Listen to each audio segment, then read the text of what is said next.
Good evening, folks. I thought I would share another recipe. Now you can use fettuccine or fettuccine nest. I usually use the fettuccine nest unless I have some made up of my own, which I don't at the moment. I'm just going to make this quick and sweet, well, as quick as I possibly can. Today's recipe is garlic. I'm going to use spaghetti because you can use spaghetti strands if you want to. You can use fettuccine. It actually calls for fettuccine or thick spaghetti. And I'm doing steamed broccoli and not the broccoli it calls for.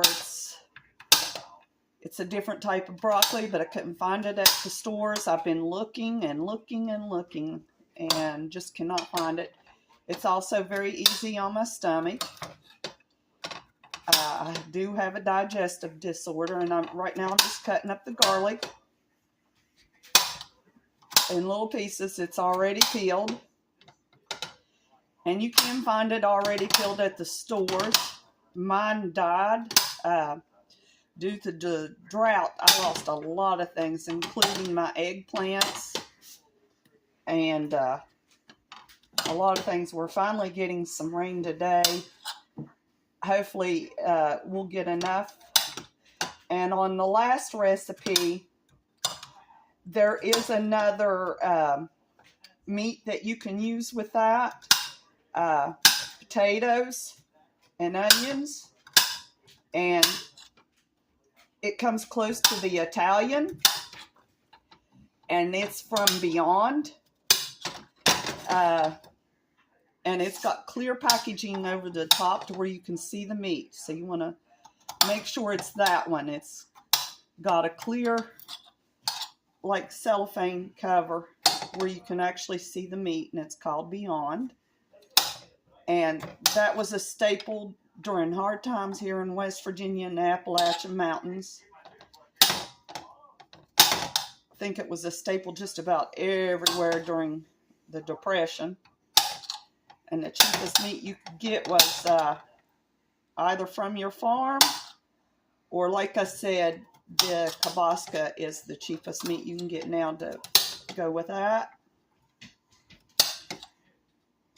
Some of the plant-based meats that I'll be showing you that I use with some of these recipes can range in price. I'll tell you price.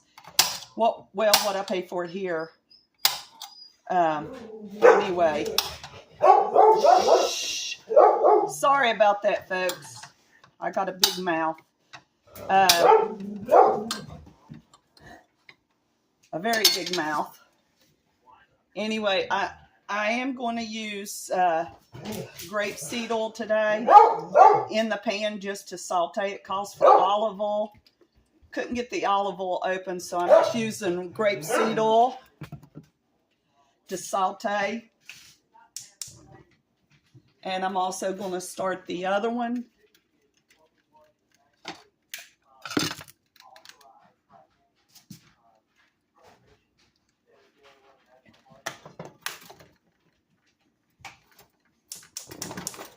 Okay, there we go.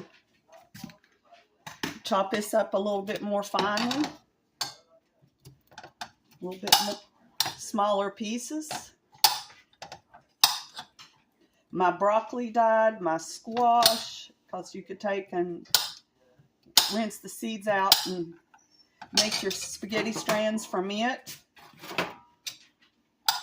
Lost a lot of things. A lot of people did in this drought. You know, wildlife and everything suffered. There's now an imbalance in nature due to the drought, overkilling, and poaching. So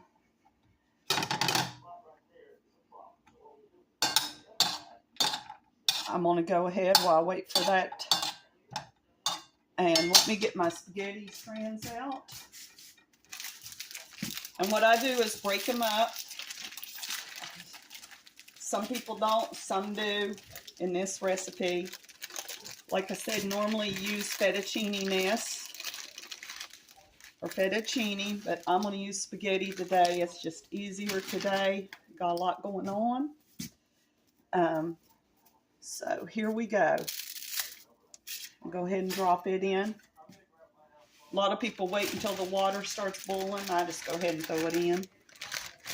That's just me. I'm using one package. I get great big packs when I don't make my own.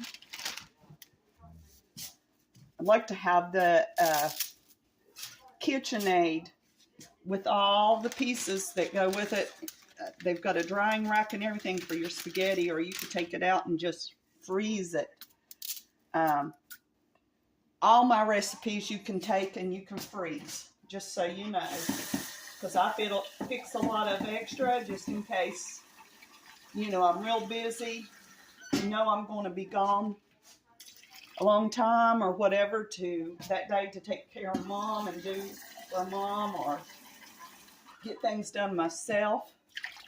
So I always fix extra, but too, I'm used to fixing for a family. And now it's just me. Let me put some grapeseed oil in that. Like I said, it does call for olive oil, but I just was able to get the grapeseed oil open. So just keep that in mind. Turn it up a little bit. Got the pan going.